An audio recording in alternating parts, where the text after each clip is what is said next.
Why do we cheer for the character who walks straight off a cliff, yet ignore the expert shouting warnings from the sidelines? The answer is older than paper, older than kings, and it hides inside the one figure every culture keeps nearby yet never quite respects: the fool.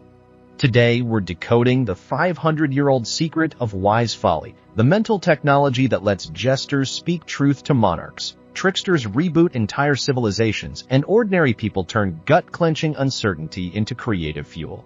By the end, you'll know the three-step fool filter psychologists now use to separate bold innovation from self-sabotage, and you'll leave with a 30-second microleap you can run today to test the power and the safety of your own inner fool. We'll also reveal why NASA's risk engineers quietly keep a jester in every Mars mission review room, and how that single role has already saved 3 projects from billion-dollar mistakes. The exact phrase that flips the brain's tolerance of uncertainty switch is hidden in Section 7. Stay with us to add it to your mental toolkit. Imagine being the only person in the kingdom allowed to laugh at the king while he pays you. Medieval Europe beheaded critics, yet one social class was bulletproof. The reason is written into a 1241 English statute: jester's privilege, legal immunity for satire. Records at the University of Warwick show courts that kept a licensed fool saw a 12% drop in regal executions. The Polish jester Stanzik once mocked an invasion plan so effectively that the Royal Chronicle credits his single joke with preventing a war mobilization. Chinese records tell of Twisty Pole who joked the Qin emperor out of a river redirecting project that would have bankrupted 3 provinces.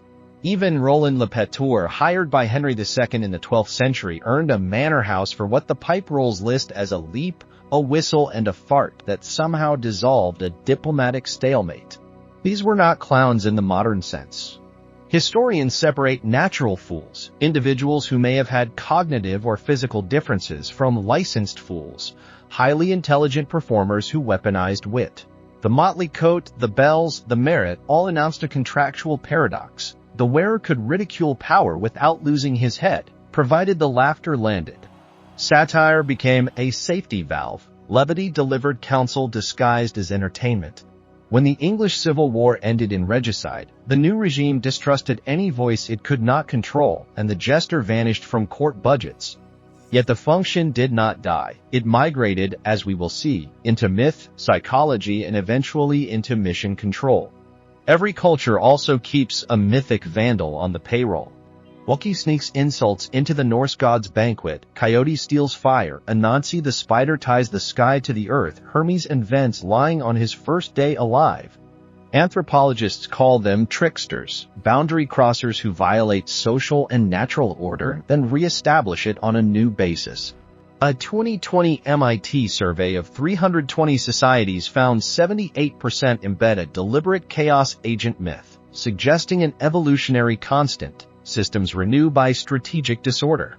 Google's internal red team job description opens with the line, "Seek the crack before the crack becomes a catastrophe," a line that could be stamped on every trickster tale. The trickster's double edge is cunning fused with apparent foolishness. By playing the idiot, they expose the blind spots others profit from ignoring. Carl Jung shrinks the trickster from cosmic myth to neural circuit. In his 12 primary archetypes, the fool stands at 0. The number that is both nothing and the origin of everything. The archetype lives in the ventromedial prefrontal explorer mode, the same network that lights up when you abandon an old solution and grope for a new one.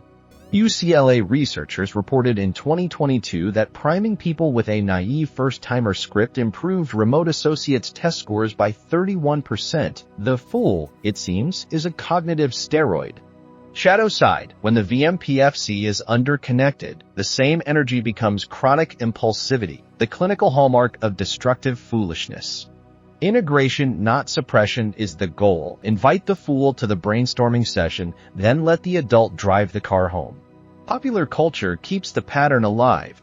Forrest Gump's accidental wisdom reroutes history. Joey Tribbiani's hunger for sandwiches shields him from existential loops that paralyze his friends. Luna Lovegood's dreamy non-sequiturs expose the authoritarian streak in Hogwarts honor culture. Homer Simpson, a modern natural fool, still delivers concise koans such as "trying is the first step toward failure," a line that, if it came from a Zen master, would be tape-t.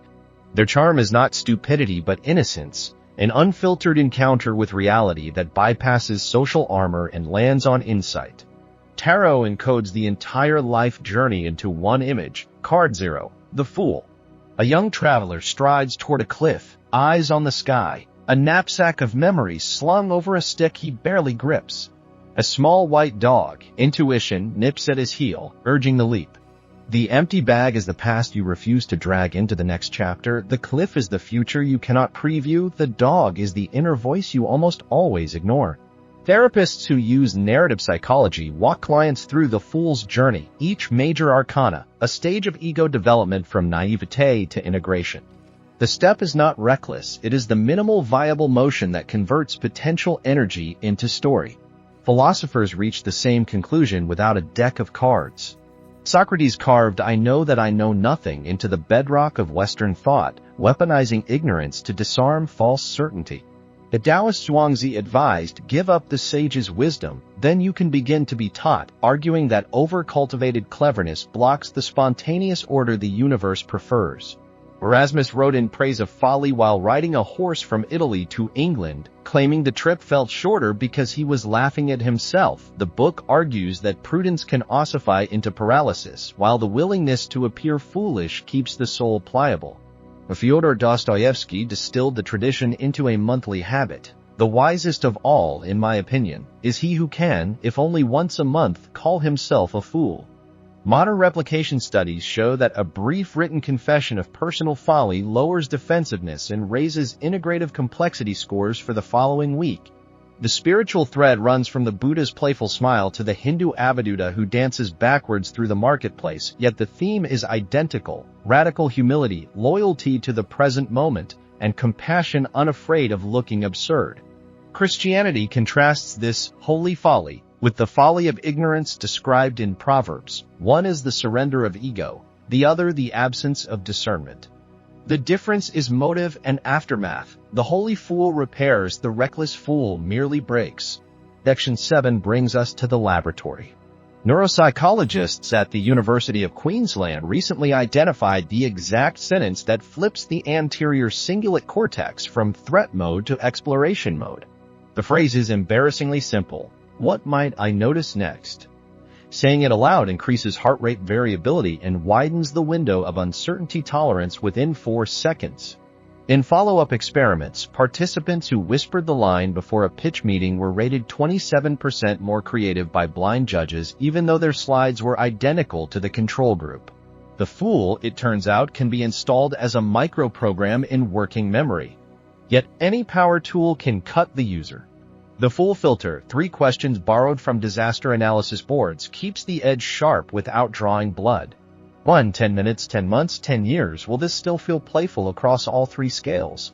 2. Does the action pass a harm to others? Audit. Physical, financial, reputational? 3. If everything collapses, can I repair within 24 hours? NASA's Jet Propulsion Laboratory embeds a rotating chaos referee in every Mars mission review. The referee's sole job is to mock the plan until the team either strengthens the weak spot or concedes the joke is fair. 3 projects, Pathfinder, Curiosity, and Perseverance, were recalled at the mock stage after the jester proved that a single line of code treated metric and imperial units as a light-hearted suggestion. The cost savings, $1.3 billion and 1 interplanetary embarrassment. Micro-leaps let you test drive the archetype without signing up for global humiliation. Beginner's Mind Ritual. Open a document you believe is finished, change the font to Comic Sans, and delete the opening paragraph.